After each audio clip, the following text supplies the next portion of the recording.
Иске газеттерде халық язмышы, ил тарихы.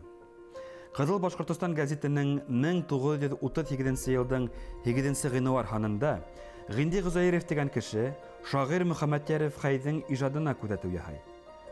Көнбайыштан кояш сыга, булыр тиздән бөек октябрь дигән елларда ул бuna нисек аңлата. Ленин Сталин тезистарына каршы сыккан фашизм агенты Рыковтан социалистик революцияга талчы көнбайыштан бирелергә социалистик түнкәрелеш кояшы көнбайыштан сыгырга тиеш дигән карашыннан ни аермаһы бар был шигырьдән. Артабан авторы шагырьдың кулак улы булуын үзенсә фаш итә. Тырнактар исендә фаш итә әлбиттә. Хөдемтара шагырьды коммунисттар партиясы сафынан сыгаралар. Bir елдан һуң ядусы партия сафында теркәделә. Белүебезсә, Мөхәммәтярев хай синфи дошмандар кулынан түгел, бөек ватан һугышында батырдарса, ысын коммунисттарса һәлак була.